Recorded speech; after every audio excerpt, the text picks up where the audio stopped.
عالمی مالیاتی ادارے IMF کی مینیجنگ ڈائریکٹر نے کہا ہے کہ پاکستانی معیشت ترقی کی سمت میں آگے بڑھ رہی ہے۔ وزیر اعظم شہباز شریف سے IMF کی مینیجنگ ڈائریکٹر نے ملاقات کی۔ ملاقات میں IMF پروگرام اور حکومتی اصلاحات سے متعلق امور پر تبادلہ خیال کیا گیا۔ اس موقع پر وزیر اعظم شہباز شریف نے کہا کہ مالیاتی نظم و ضبط کو برقرار رکھنے کی کوشش کریں گے اور ادارہ جاتی اصلاحات کے نفاذ کے لیے اقدامات کر رہے ہیں۔ وزیر اعظم شہباز شریف نے توسیعی فنڈ سہولت کے تحت پیش رفت کی اہمیت کو بھی اجاگر کرتے ہوئے کہا کہ فنڈ سہولت نے معیشت کو مستحکم کرنے میں کلیدی کردار ادا کیا ہے۔ ٹیکس اصلاحات اور شعبہ توانائی کی بہتر کارکردگی کے لیے کوششیں جاری ہیں۔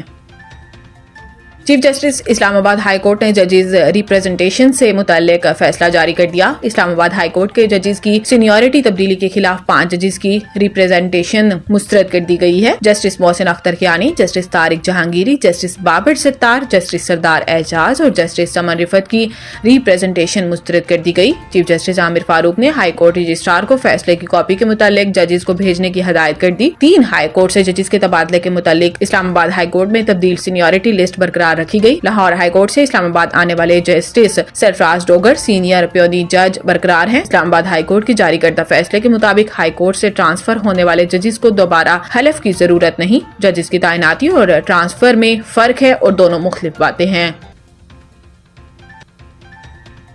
حد سے زیادہ غیر ملکی شپنگ پر انحصار، پاکستان کو اربوں ڈالرز کا نقصان۔ غیر ملکی شپنگ کمپنیوں پر انحصار کی وجہ سے پاکستان فریٹ چارجز کی مد میں سالانہ 6 سے 8 ارب ڈالرز خرچ کرتا ہے۔ ملک کی واحد shipping company Pakistan national shipping corporation صرف 12 پرانے جہاز چلاتی ہے، جبکہ کمپنی کے پاس ایک بھی کارگو کنٹینر جہاز نہیں۔ غیر ملکی بحری جہازوں پر انحصار کی وجہ سے پاکستان کا قیمتی زر مبادلہ خرچ ہو جاتا ہے، جس سے ملک کے معاشی چیلنجز بڑھ جاتے ہیں۔ وزارت دفاع کے ذرائع کے مطابق میری ٹائم سیکٹر میں اصلاحات کے لیے قائم ٹاسک فورس کی رپورٹ میں بتایا گیا ہے کہ اس رجحان کو تبدیل کرنے کے لیے PNSC نے کراچی شپ یارڈ میں مقامی طور پر پاکستان کے پہلے 1120 20 ایکویولنٹ یونٹ TEU صلاحیت کے حامل کنٹینر جہاز کی تعمیر کے لیے ایک زبردست اقدام شروع کیا تھا اور منصوبے پر 24 ارب خرچ ہونا تھے۔ اس طرح کی ساخت کے غیر ملکی جہاز کی لاگت 32 ارب ڈالر کے مقابلے میں مقامی پروجیکٹ بے حد سستا تھا، تاہم اس پروجیکٹ کو 1 سال قبل اچانک روک دیا گیا۔